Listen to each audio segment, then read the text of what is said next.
Mes bien chers frères, mes bien chères sœurs, nous sommes rassemblés aujourd'hui pour fêter l'avènement du Panasonic Lumix GH5. Non, sans déconner, si je voulais prendre la parole, c'est pas encore le test complet du GH5, ça va venir, mais je voulais prendre la parole un petit peu à un guide d'achat premier test. Le truc que je crains, c'est qu'il va y avoir un effet de mode GH5, beaucoup de youtubeurs en parlent, et à chaque fois c'est un petit peu la même chose. Certains youtubeurs assez célèbres vous disent on ne peut pas faire du YouTube tant qu'on n'a pas un 5D Mark IV. D'autres vous diront ah mais non, ce qu'il faut en ce moment c'est absolument le Sony A7S Mark II, sinon tu peux pas faire de vidéo. Et je pense qu'il y aura un petit peu le même phénomène. Ah si t'as pas le GH5, t'es nul sur YouTube. Je voudrais mettre les points sur les i et rester objectif, c'est le cas de le dire. Vous expliquer un petit peu ce qu'apporte cette caméra, pourquoi elle n'est pas faite pour tout le monde, qui en bénéficiera vraiment et est-ce qu'elle vaut vraiment le coup.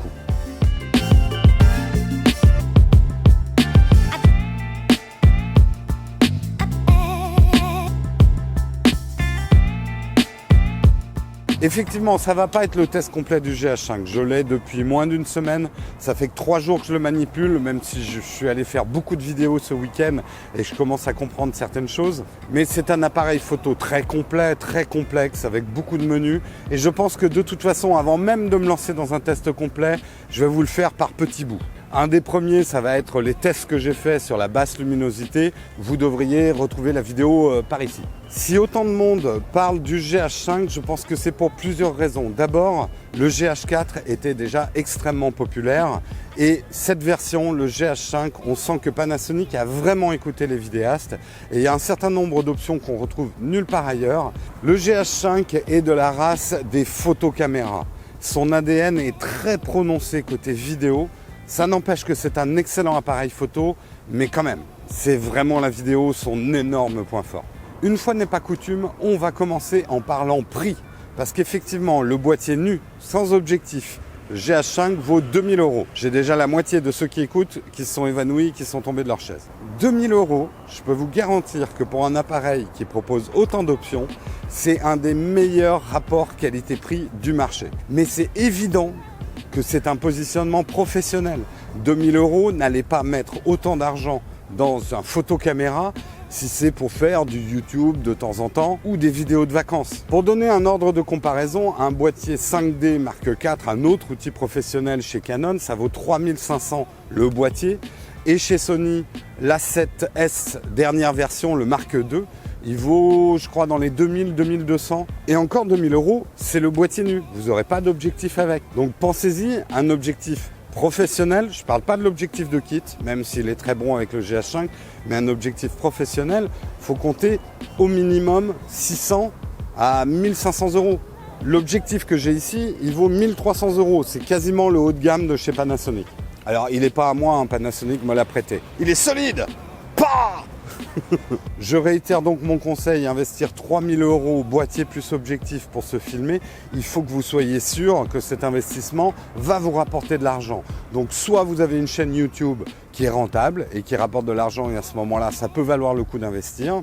Soit vous avez une activité professionnelle, rentable aussi, et vous allez en faire un vrai outil de travail. Donc si vous faites de la production plus simple sur YouTube, du facecam, vous n'avez pas besoin d'un matos comme ça. Par exemple le G80, toujours chez Panasonic. Oui, en ce moment je suis un peu spécialisé omnubilé Panasonic. Donc le G80 sera un investissement à mon avis beaucoup plus pertinent. C'est la caméra qui est en train de me filmer actuellement. Et profitez-en pour mettre plutôt de l'argent dans vos objectifs que dans un boîtier. Vous passerez au GH5 après, quand votre chaîne gagnera plein de sous-sous. En plus, comme d'habitude avec Panasonic, là le prix de 2000 €, c'est parce que le GH5 vient de sortir. Généralement, ça baisse assez vite. Si on regarde la courbe de baisse du GH4, GH4 qui d'ailleurs d'occasion, on commence à en trouver à moins de 1000 €. Et il reste super bon le GH4. Bon, maintenant que je vous ai bien découragé d'acheter le GH5, je vais vous dire toutes les bonnes raisons de le prendre.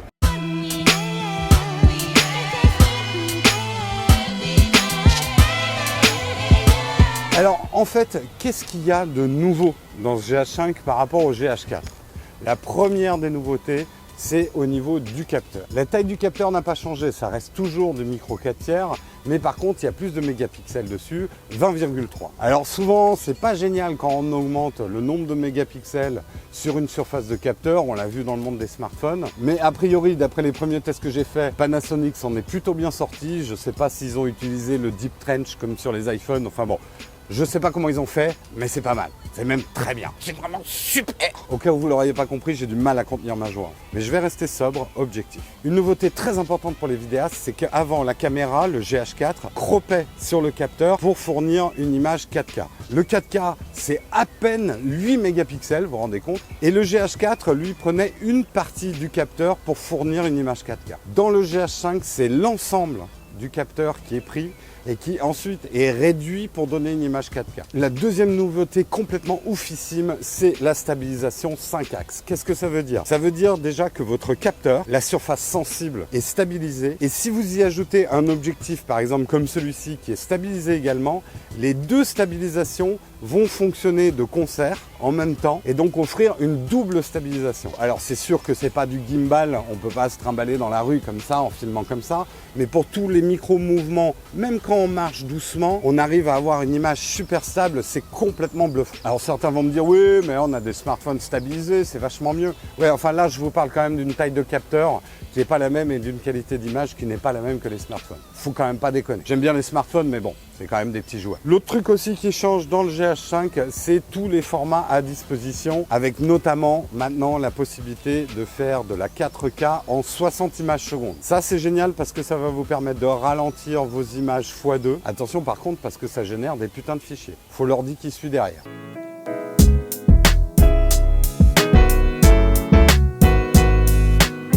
Et si vous restez en 1080, vous pourrez monter jusqu'à 180 images secondes. Je vous mets un petit exemple, ça permet de faire des super ralentis. Alors je sais que certains appareils dans les smartphones ou dans les compacts experts permettent de faire des fréquences encore plus lentes. Mais là aussi, on parle d'une certaine taille de capteur avec des objectifs, faire des images ralenties comme ça, c'est quand même top.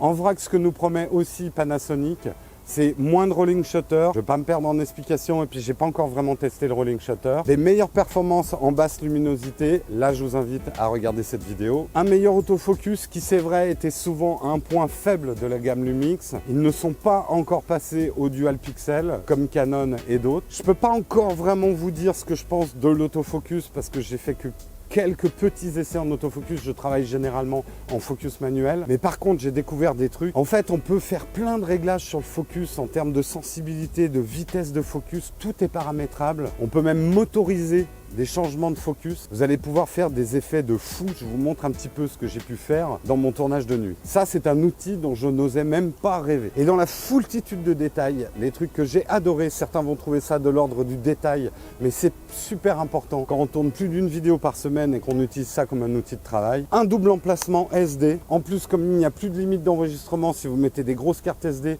vous pouvez enregistrer d'une carte sur l'autre. Un nouveau viewfinder et un nouvel écran qui sont vraiment très très bien. Beaucoup plus précis. La prise casque, quelque chose que j'attendais depuis longtemps parce que jusqu'ici je n'avais eu que des photos caméras qui ne permettaient pas de monitorer le son. Et ça, c'est super important. De l'USB-C, donc pour des branchements modernes, et surtout une vraie prise HDMI, plus de micro HDMI qui pétait tout le temps et super fragile. Là, vous pouvez mettre le bon vieux câble HDMI des familles. Vachement intéressant pour utiliser un enregistreur externe. Là aussi où le GH5 est un outil vraiment professionnel, c'est dans ses capacités à évoluer. Un petit peu comme un ordinateur, vous allez avoir des mises à jour et des extensions qui vont lui permettre d'être de plus en plus pro et de suivre votre propre évolution plus vous vous professionnalisez en vidéo. Donc ça lui donne une très grande pérennité. Plus vous vous préoccuperez du son par exemple, plus vous aurez besoin de micros avec des prises XLR. Un module est prévu dans les 300-400 €. Vous pourrez ajouter sur le dessus pour faire de la vraie prise son. Également, et Panasonic est maintenant connu pour ça, ils vont vraiment faire évoluer l'appareil avec des nouveaux firmware. Il y a déjà pas mal de formats, mais ce qu'ils vont ajouter normalement, je crois en avril, mais je pense que ça va être retardé, ça va être du FHD en 4.2.2 10 bits. Le 4.2.2, je ne vais pas partir dans des grandes explications, mais comprenez que c'est un format de vidéo qui va enregistrer beaucoup plus d'informations sur les couleurs et qui va permettre aux gens qui étalonnent leurs vidéos de bien mieux travailler. Ça ne sera pas forcément utile à tout le monde. Surtout que là aussi, ça génère des très très gros fichiers. Mais je m'égare. Revenons aux nouveautés de firmware. Ce qui devrait arriver, je crois que ça a été prévu pour cet été, mais ça va plus être à la rentrée. Vous aurez du 4K 422 10 bits All-Ultra. Là aussi, c'est encore plus gros comme fichier, mais certains, ça les excite beaucoup et je comprends pourquoi. C'est plutôt les gens qui travaillent en fiction. À la rentrée également, il devrait y avoir un nouveau firmware qui va permettre de filmer en 6K. Mais attention, ne vous excitez pas trop, c'est une 6K bien particulière. Elle va permettre de filmer en 6K en 24 images secondes, donc pour le cinéma, en utilisant des objectifs anamorphiques. Là aussi, je ne vais pas vous expliquer parce qu'on en a pour 3 heures. Mais sachez que c'est un format d'objectif bien particulier qui fait une image un peu tassée qu'on réétire après. Donc c'est pas de la 6K qui va être exploitable par monsieur tout le monde. Et ce qu'ils amènent aussi à la rentrée, et ça devrait beaucoup plus vous intéresser, c'est le mode HDR. De plus en plus de téléviseurs utilisent un mode HDR qui permet de mieux voir les subtilités entre des hautes lumières et des basses lumières. Et bien cette caméra vous permettra de filmer directement en HDR, donc de profiter de ce type d'écran. Bref, le fait que cette caméra ne va faire que se bonifier, c'est aussi un excellent argument pour l'acheter. Mais peut-être attendre que tous les firmwares soient faits. À noter que vous pouvez aussi installer du Vlog là-dessus. C'est un format assez spécifique au niveau de la gestion de la plage dynamique. Il y a plein de trucs que je ne peux pas vous expliquer parce que c'est trop long. Mais c'est quelque chose, ça par contre, le Vlog, il va falloir l'acheter en plus. Ça coûte une centaine d'euros. Et j'ai bien dit Vlog, c'est pas Vlog pour vous la jouer Kazenestat. Voilà, il y aurait des tonnes de choses et j'ai encore des tonnes de choses à découvrir sur cette caméra. Pour l'instant, je n'ai travaillé qu'avec la surface de l'iceberg, mais déjà, je peux vous dire que je l'adore. C'est le meilleur outil de travail que j'ai jamais eu. C'est vrai que moi, je l'ai acheté parce qu'elle va me servir pour la chaîne YouTube, mais elle va me servir aussi comme outil de travail pour d'autres commandes que j'ai à côté qui me rapportent directement de l'argent pour vivre.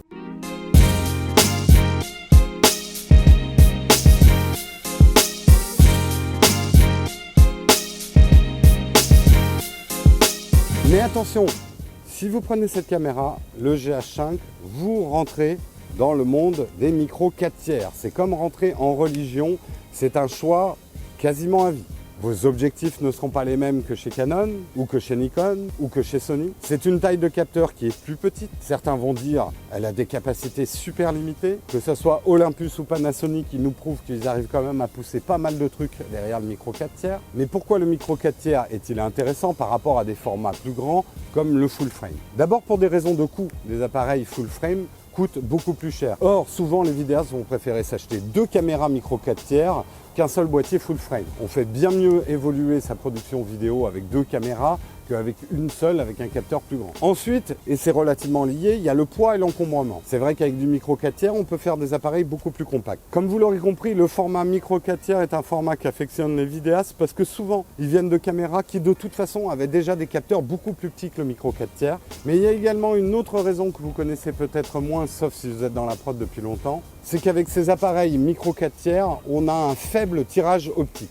Je vous invite à aller voir le blog et la chaîne YouTube d'Emmanuel Pampouri, il vous expliquera ça bien mieux que moi. Mais retenez juste ça, c'est que ça permet sur des appareils comme ça de mettre finalement beaucoup plus d'objectifs. Je sais, ça va en surprendre certains parce qu'ils pensent qu'il y a peu d'objectifs pour le 4 tiers. Mais en fait, le micro 4 tiers, vous pouvez aussi adapter des objectifs qui ne sont pas faits pour le micro 4 tiers avec des bacs de conversion. L'inverse n'est pas vrai. Sur un appareil full frame, vous ne pouvez pas mettre des objectifs micro 4 tiers.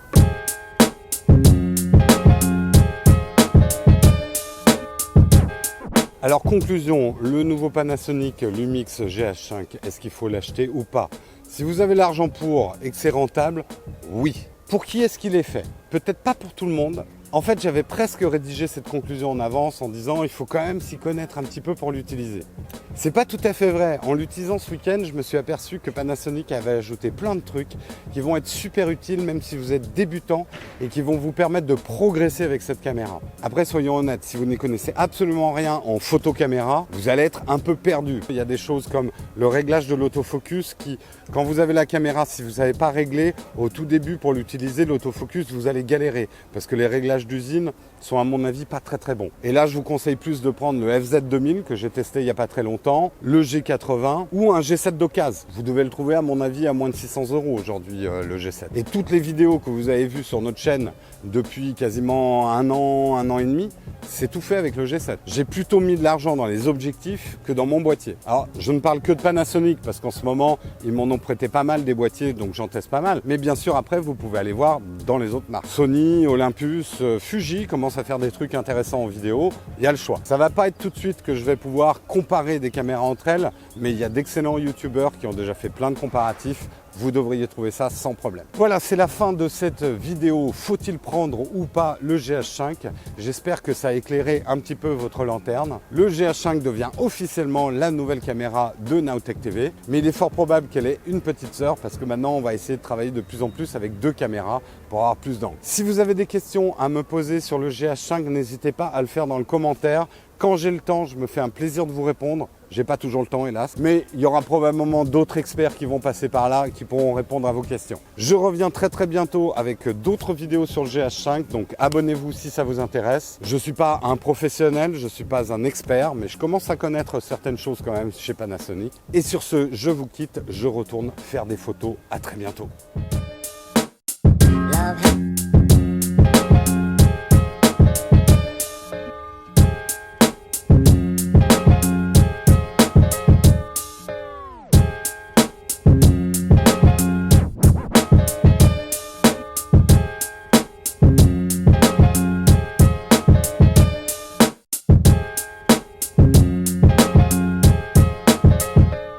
Je vais essayer de la refaire en une phrase. Blague de geek photo. Que fait un clown avec du 4-2-2? Étalonné tout rouge. J'ai peur de rien, moi. J'ai peur de rien pour faire des vues. Je suis prêt à tout. De toute façon, j'ai pas de boosted board. Je me balade dans Paris en métro, donc c'est super triste. Donc c'est un véritable investissement, c'est pas un caprice. Ou alors je suis en train de justifier un caprice. Mais ça, c'est un autre problème.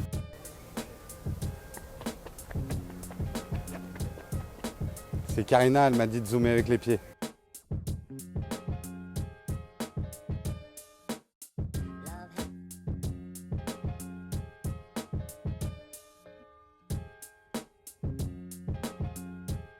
Fait la voix de Jérôme très fort et très grave parce que moi j'ai pas la même voix que Jérôme.